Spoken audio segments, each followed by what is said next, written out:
She made the queen clutch her pearls, had supermodels falling flat on their faces, and convinced the world that underwear belongs on the outside.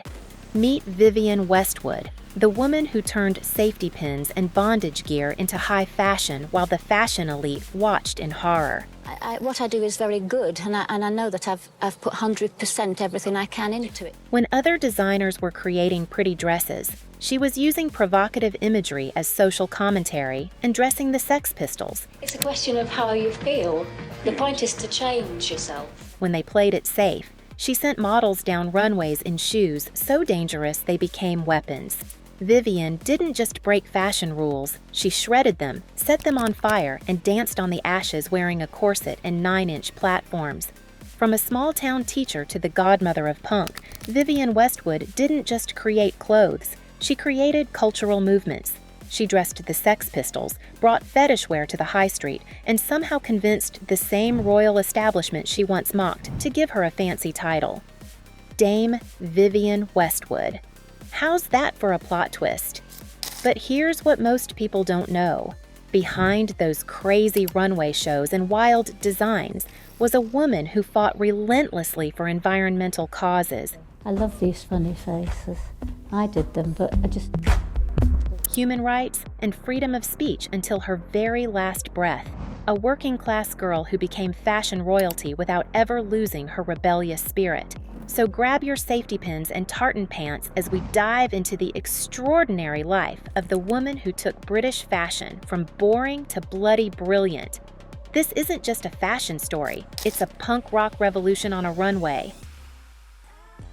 Let's rewind all the way back to April 8, 1941, when Vivienne Isabel Swire was born in tiny Glossop, Derbyshire. Nothing about her early life screamed future fashion icon. Her dad worked in a factory, her mom was a cotton weaver. Zero design pedigree, zero connections. Just a working-class girl with a spark that nobody saw coming. At 17, Vivienne's family packed up and moved to London. She briefly tried studying at Harrow School of Art, but dropped out after just one term. "I didn't think you could make a living in the arts," she later admitted. So instead, she did what sensible working-class girls did back then. She became a primary school teacher. Picture that for a second, little kids being taught by the woman who would later create clothes covered in chicken bones and BDSM references. Talk about a career pivot. Her first marriage to factory worker Derek Westwood in 1962 gave her the last name we'd all come to know.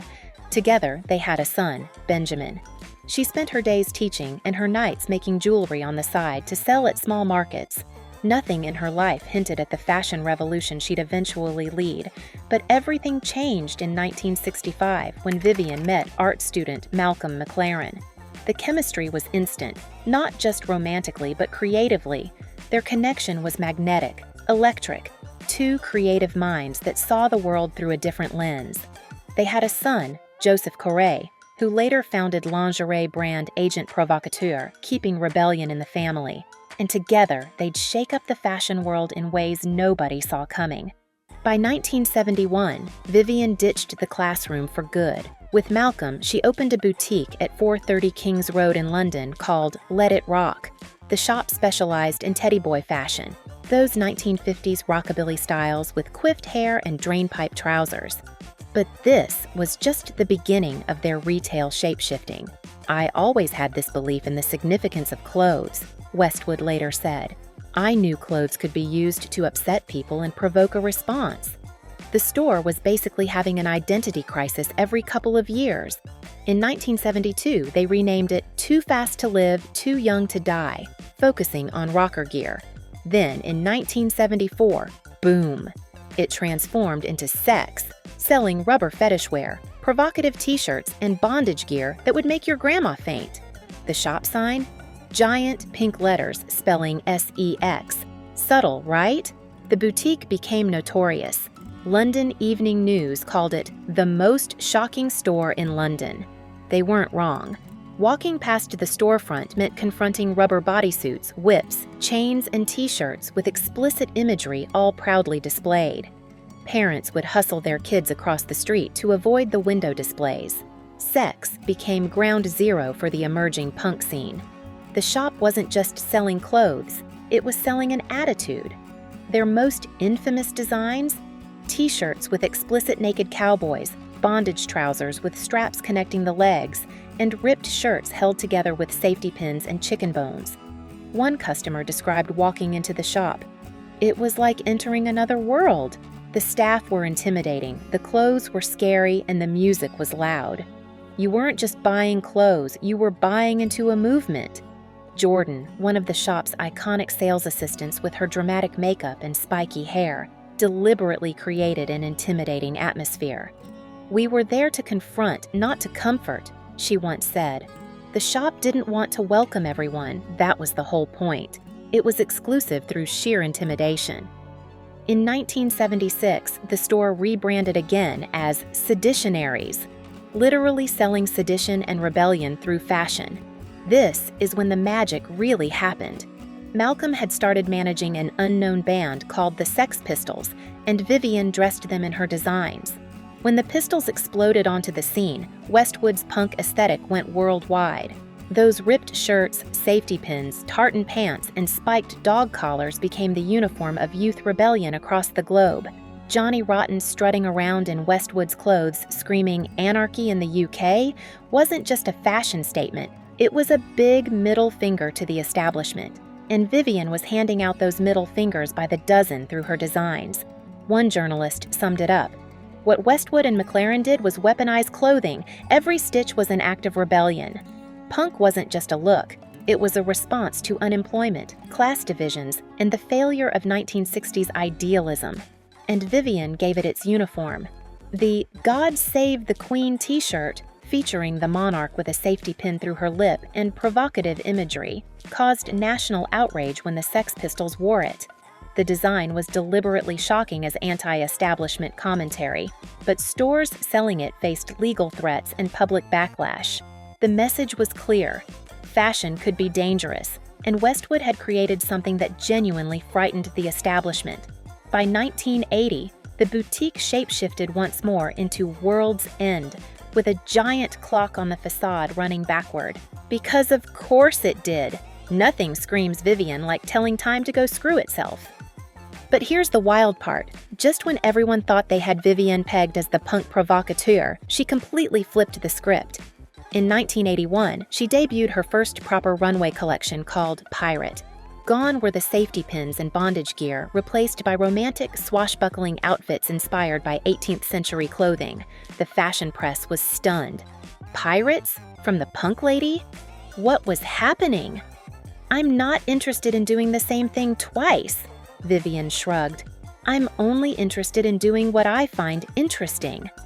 The Pirate collection wasn't just stunning. It was revolutionary. Tattered, hip-slung dirndl skirts, woolen dresses with right-angle sleeves, and raw-cut sheepskin jackets paired with crumpled felt hats. Oh, and she casually introduced underwear as outerwear, 1950s-style satin bras worn over dresses. Adam Ant, Boy George, and the New Romantics all took direct inspiration from this collection. You could argue that the 80s look everyone remembers, those billowy shirts and romantic silhouettes, stemmed directly from Westwood's Pirate collection. It literally changed the direction of an entire decade of fashion. The fashion establishment that once mocked her was suddenly paying attention, and Vivienne was just getting started. Her subsequent collections were a fever dream of creativity. Savages, 1981, drew inspiration from indigenous cultures. Buffalo Nostalgia of Mud, 1982, reimagined tribal looks with mud-colored clothes and buffalo girl prints. Couture, 1982, merged her punk roots with haute couture techniques. Witches, 1983, melded fairy tale elements with punk attitude through distressed knitwear and pointed hats. Hypnose, 1984, played with distorted proportions and surrealism. Clint Eastwood, 1984-85, reimagined American Western wear with a British twist. And unlike most designers who might reference one historical period, Vivienne would throw entire centuries into a blender. Renaissance paintings collided with punk graphics. Victorian corsetry met street style. It was fashion time travel with no rules. Sometimes you need to transport your idea to a world that doesn't exist and then populate it with fantastic-looking people, she once said. And that's exactly what she did with each collection. Her research process was intense. She'd spend days in libraries and museums studying historical garments, ethnic clothing, and traditional techniques. Fashion historian Valerie Steele noted, "Westwood has a scholar's knowledge of costume history combined with a punk's desire to subvert it." By the mid-'80s, Vivienne's relationship with Malcolm had ended, but her creative revolution was just beginning. She introduced what would become her signature elements: the mini crinny, a shrunken Victorian crinoline, the elevated platform shoes that famously made Naomi Campbell fall on the runway in 1993, and her reinterpretation of tartan that somehow managed to be both punk and proper. That infamous runway fall? Pure Westwood chaos. During the autumn-winter 1993 show in early 1993, Naomi was tottering down the runway in 9-inch purple mock croc platforms when down she went. Most designers would be mortified. Vivienne? She kept making those ridiculous shoes even taller. "My shoes are not designed to be comfortable," she once declared. Fashion victims, quite literally. Naomi later joked, "I was hobbling down that runway. Vivienne didn't care if we could walk in those shoes or not. That was not the point."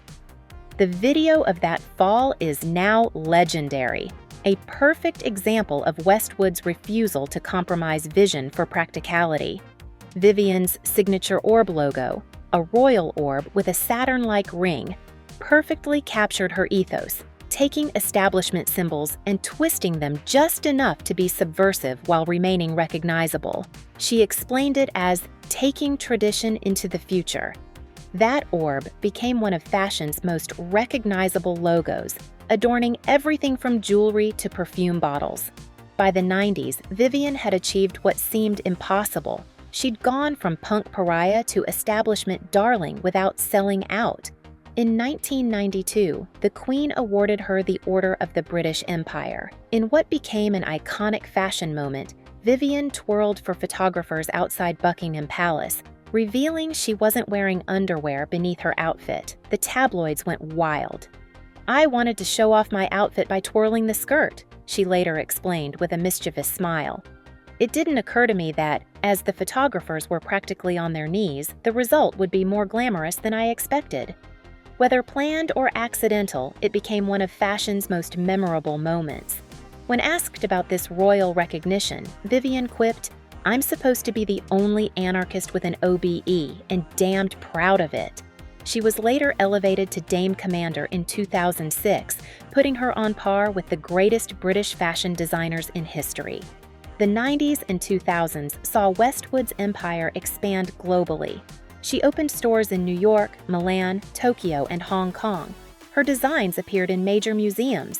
The Victoria and Albert Museum held a retrospective of her work in 2004, cementing her status as a national treasure. For someone who once sold clothes designed to shock and offend, the transformation was remarkable. But here's where Vivienne really stands apart. While most designers were focused on making pretty clothes, she was using fashion as a political weapon. Her runway shows became platforms for her activism. Climate change became her biggest crusade. "I'm a climate revolutionary," she declared. At 71 years old, she shaved her head to raise awareness for environmental issues. In 2012, she launched her Climate Revolution campaign, becoming increasingly vocal about environmental issues. Her runway shows featured slogans like, "We're not drowning, we're fighting," referencing rising sea levels.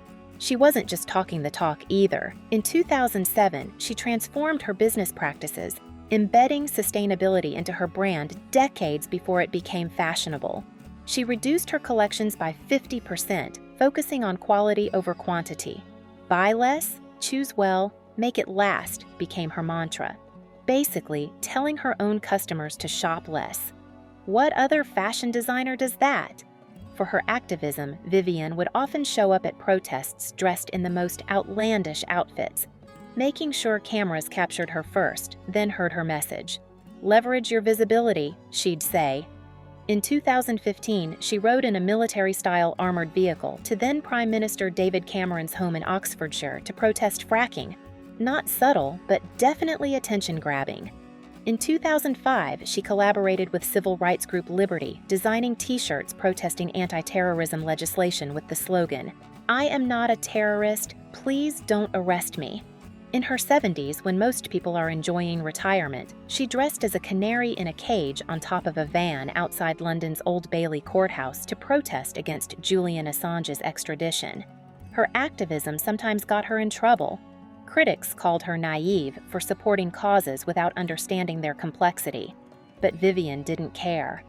"I've always felt that even if I don't succeed, I still have to try," she said. "The world needs people like Vivienne Westwood," noted environmentalist George Monbiot. "People who will stand up for what they believe regardless of how uncomfortable it makes others feel." Her passion was undeniable, even when her methods raised eyebrows. Vivienne's personal life was as unconventional as her designs. After her partnership with Malcolm ended, she found love with her former student, Andreas Kronthaler, who was 25 years her junior. They married in 1992 and remained together until her death, with Andreas becoming her creative partner as well. Their creative dynamic was fascinating to watch. By the 2010s, Andreas took on more design responsibilities, eventually leading the main Westwood runway collections, while Vivienne focused on her activism. "He's a better designer than I am," she once admitted with characteristic frankness. "He has better technical skills and brings beauty to everything." Despite her global success, Vivienne was known for her modest lifestyle. She was famous for riding her bicycle to work well into her 70s, regardless of the weather. She was reported to maintain a frugal way of living despite her multi-million-pound fashion empire. When asked why she didn't seem interested in a more lavish lifestyle, she'd simply say, "Why would I need more space? I have everything I need." What made Westwood truly remarkable was her constant evolution. While many designers find a signature style and stick with it, Vivienne continuously reinvented herself. From punk to pirates, from activist to eco-warrior. She never stopped growing. The list of designers influenced by Westwood reads like a who's who of fashion. Jean-Paul Gaultier, John Galliano, Alexander McQueen, and Marc Jacobs have all cited her as inspiration. Vivienne showed us that you could be political and successful in fashion, Stella McCartney once noted. She broke that barrier for all of us. Even fast fashion, something Vivienne detested, constantly references her work. Those plaid miniskirts at Forever 21, that's Westwood's influence. The safety pin embellishments at H&M, pure Westwood. The irony that her anti-establishment designs are now mass-produced worldwide wouldn't be lost on her. On December 29, 2022, Vivienne Westwood passed away at 81 in Clapham, London. The fashion world lost its greatest rebel. Her family announced that she died peacefully and surrounded by her family. In a touching detail, they noted she was designing, working on her art, and writing her memoirs right up until the end. Tributes poured in from across the globe. "There's not another person who could claim credit for bringing punk and high fashion together," said Anna Wintour. Designer Marc Jacobs wrote, "You did it first. Always. Never afraid to speak your mind and to stand up for what is right." Vivienne's own final political statement came in the announcement of her death. Her family wrote that she had one last directive: Julian Assange must be freed. Even in death, she was fighting for her causes. With her fiery red hair, eccentric outfits, and unapologetic opinions, Vivienne never stopped challenging the status quo. She once said, "The only reason I'm in fashion is to destroy the word conformity." Mission accomplished, Dame Vivienne. Mission thoroughly accomplished. So the next time you see ripped jeans in a luxury store, or corsets worn as outerwear, or any design that makes you think, "How is that fashion?" thank Vivienne Westwood, the primary school teacher who picked up scissors and cut through every rule in the fashion playbook, creating something wildly, beautifully her own. "You have a more interesting life if you wear impressive clothes," Vivienne once said, and oh, what an interesting life she led.